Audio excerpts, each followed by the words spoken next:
morning, good afternoon, good evening, everyone. I am Reverend Annie Allen. I am a group facilitator, trainer, and coach in community development, in asset-based community development, and faith-based community engagement. I am delighted today to have with me my dear friend and colleague, Dr. Doug Smith. Doug has been engaged in community development work for quite some time. He has traveled with me to Palestine. We have worked together in various community development and community engagement projects here at the Rutherford Congregational Church.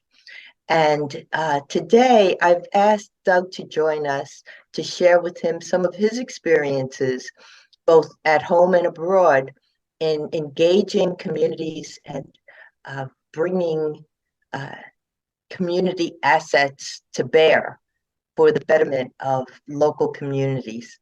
So Doug, Doug is also a retired mathematics and computer science professor. He has a doctorate in ministry and has worked with the United Methodist Church and now with the United Church of Christ in various mission activities using asset-based community development as its base. So Doug, tell us a little bit about how you began your journey in community development, and then I'll ask you more specifically about one particular example. All right. Well, it happened kind of like jumping off a bridge. My pastor was doing training in communities of shalom work.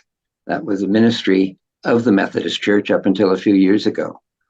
And he invited us, those of us who'd gone through the training, to join him in Uganda.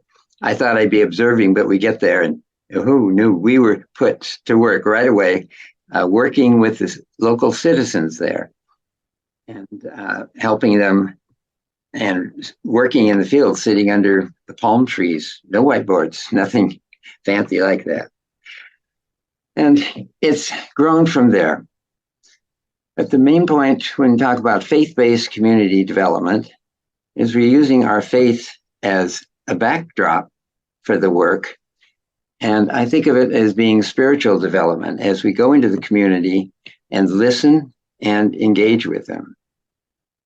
So the idea is that each community or a group of people that want to make a new possibility happen have some assets that they can bring to bear on the problem. So the challenge is to help them to discover what those assets are, and then to also see what might be missing or what the gap is. So I love the metaphor of the glass of water, with the, This one is quite full, but sometimes it's only half full, but it is half full instead of half empty. The work I've done in particular is about citizens, and Block, I'm aware of that book, but The Structure of Belonging, Community by Block, he defines a citizen as one who produces the future, someone who does not wait, beg, or dream of the future. So this challenges the individuals in the community to, I like the phrase, create new possibilities. They can be quite small or maybe large, but it's their ideas. So when I come in, I'm working with them. So often with charity work, we wind up doing things to the citizens, if you will. We might be providing food or clothing, which they appreciate, but they may not have asked for it. In this kind of work with asset-based community development, we're doing it with. So I go in and work with the team of people, and I'm always invited. That's one of the most important things. And in the cycle of doing this development, we have to listen. We have to discover kind of what the community wants and ask them questions, help them to connect and find the resources. so they can make it work. That's kind of the overview of it. And I can give you just one brief example. This is kind of a small project in Africa, Tukutu. It was a village that needed a bigger nursery school.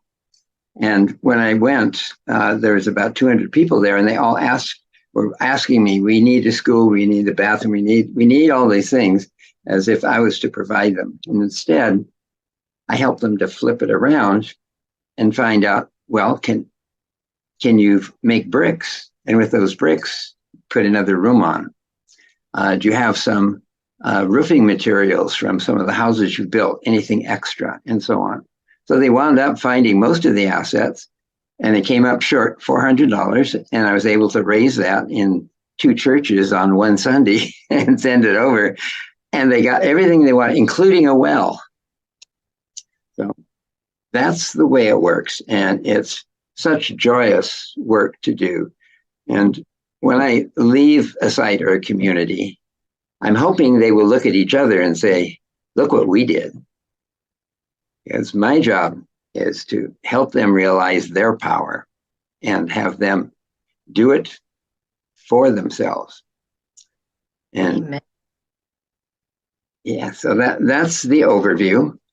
And do you want me to go on with?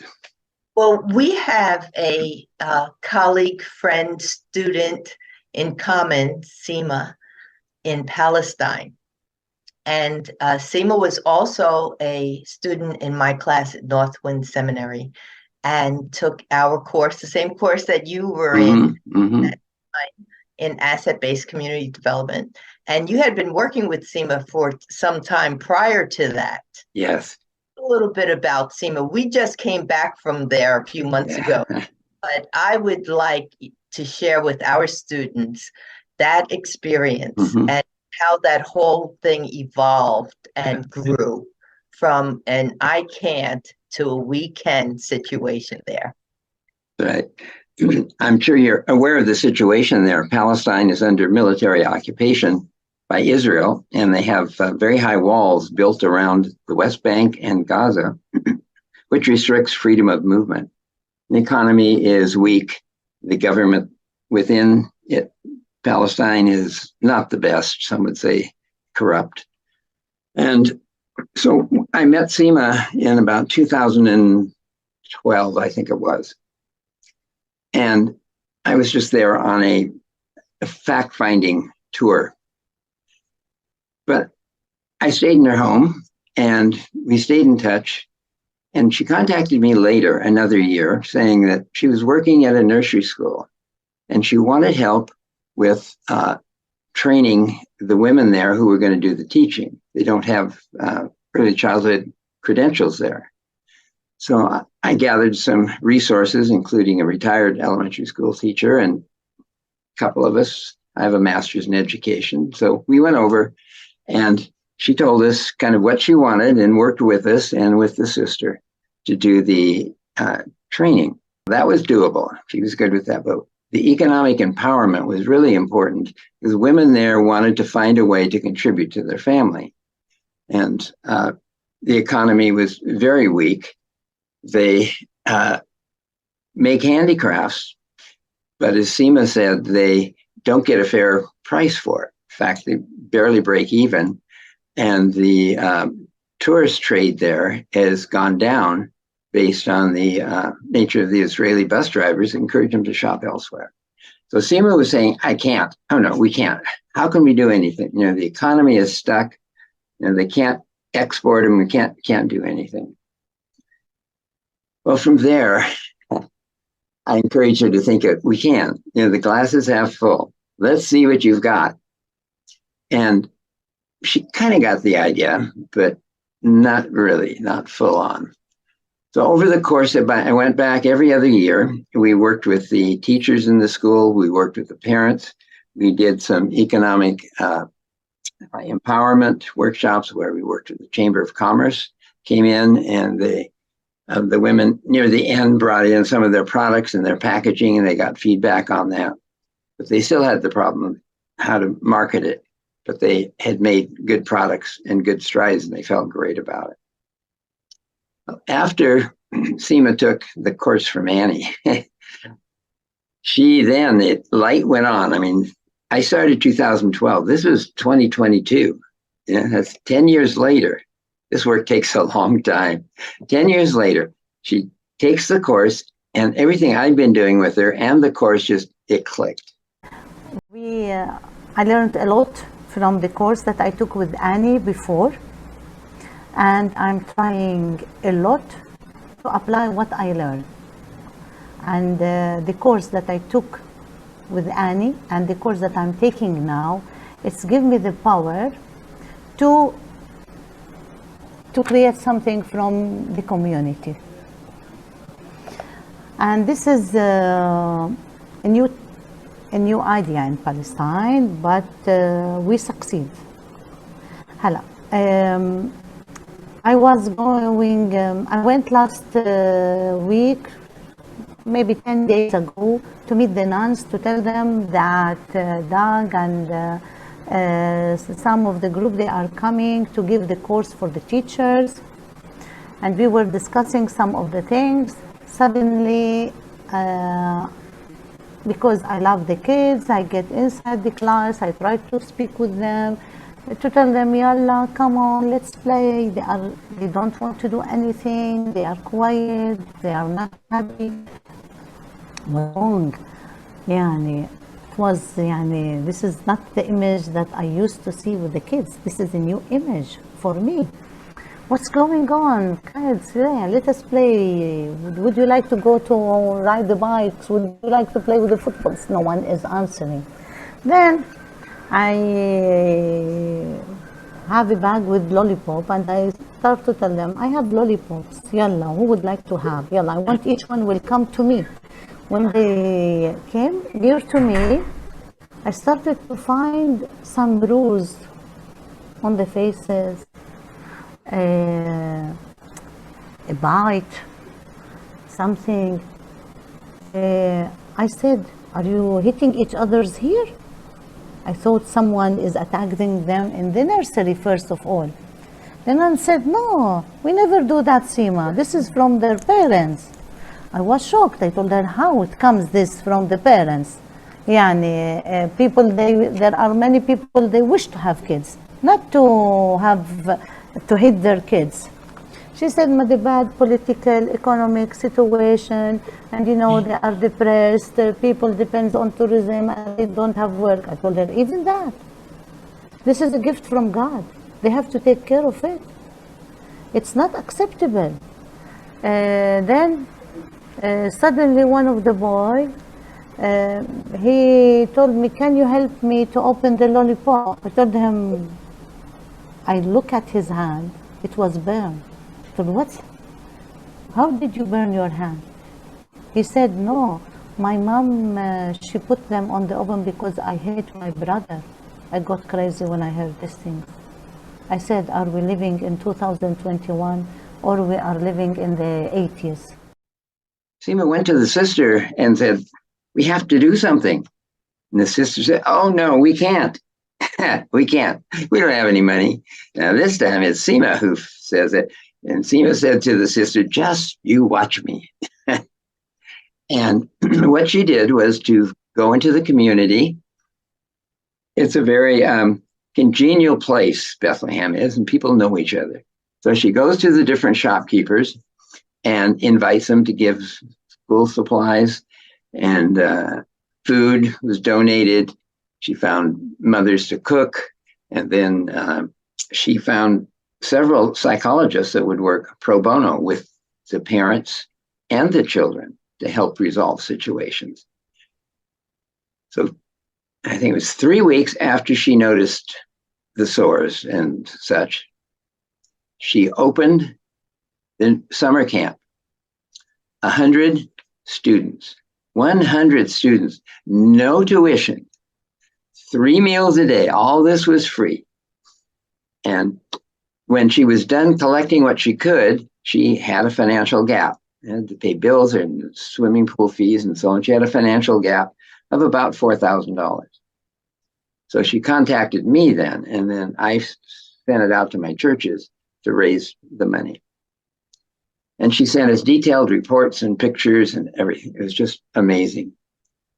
Second year of COVID, people wanted it again, 150 to 175, and a whole bevy of young people who acted as the leaders for the children during the day.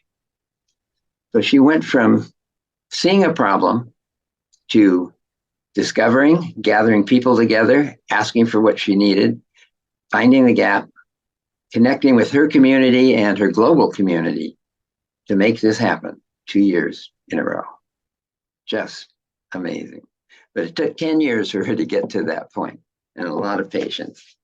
And then in 2023. Yes. Yeah. Seema said she wanted to expand from the school and spread this out to the broader community. So she had collected about 15 leaders from the Bethlehem region.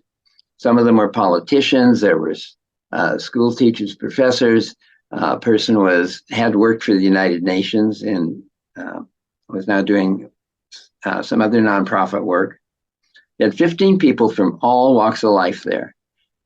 And she asked us to try and teach them this community development stuff so they would understand it. And they also wanted help with grants and grant writing. So working with Seema, we tailored the curriculum, and we were there for almost 2 weeks. And we had the training classes. They were about 2 hours long near the end of the day, end of the workday. We did that 3 times. In between, we were invited to go to the workplace or schools of our students to see their reality and what assets they had to create their possibilities. And each one of those visits was a project unto itself. One was they had an auditorium that was only framed out, and they wanted to finish it. And we had to go through the whole process of so what?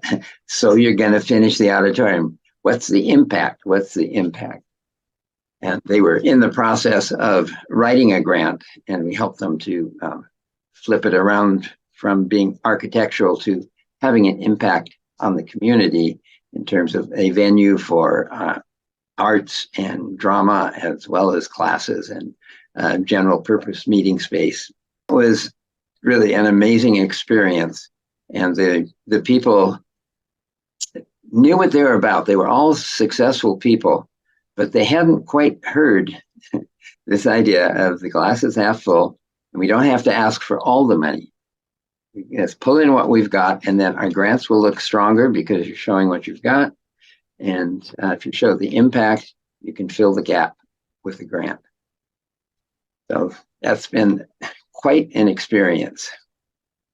Another thing I wanted to highlight about that trip was the interconnectedness of the people who were there. Mm-hmm. All of these people worked or lived in the neighborhood of Ben Jala, which is part of Bethlehem.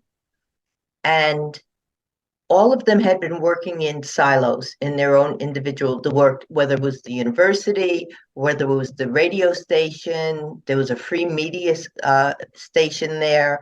There was a women's, professional women's, Muslim women's group there. There was a woman who had who worked full-time as a tech person, but wanted to open an after-school center. And they were all trying very hard to make things happen. And one of the outcomes of that gathering was that they were able to connect with one another. Yeah. And build those relationships so that they could leverage their assets was another major thing I think was accomplished in that community. And we held our sessions at the WIAM. At WIAM Center, WIAM, yeah, which was a Peace and Reconciliation Center. And we have another 3 minutes. So I wanted you to just share a little bit about what we're doing right here in Rutherford, New Jersey, which is a very different context in a suburban neighborhood 11 miles from Times Square outside of New York City. The church is downsized, and they moved into a downtown area, modified bowling alley, but they made a beautiful space there for worship as well as general meetings and events. And the church is reaching out to those people who are spiritual, but perhaps not religious, but they are looking to develop their spirituality, and they might go to different churches or Buddhism or what have you. So Annie and others have gotten involved with the Chamber of Commerce, so we've got a connection with the business there and a chance to listen to what are the problems of the community. I was able to attend that Chamber of Commerce a few weeks ago, and it was a dynamic group. And last week we had on a Wednesday evening what I consider a town hall meeting, where we'd invited people from the leadership in Rutherford as Chamber of Commerce and average citizens to come, as well as people from our congregation. So we had a chance to talk about issues that were of interest, that is, things people cared enough to act about, or projects that were already underway. And we ended that evening with a list. I think I had 4 or 5 real projects that were popping up there that can take on a life where our congregation can be doing this with the community engagement. We still have the pennies for Charisse and we cook the meals and so on, but we wanted to get them into doing this asset-based community development right there in their hometown, to go out from worship and do it. Amen. Well, Doug, thank you so much for spending these moments with us and sharing your experience with our students there. Each year, more and more people across the country are embracing community engagement. More and more churches who are shrinking in membership are seeing that God is out there, out in the community, doing all sorts of amazing things, and all we have to do is to join in.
And we met with grandmothers. And Doug led a group of grandmothers in singing and dancing and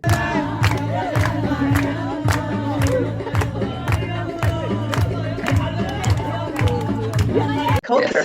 But then empowerment. What can we do as grandmas? What can we do to improve the quality of life in our neighborhood? And all of that through connecting with one another.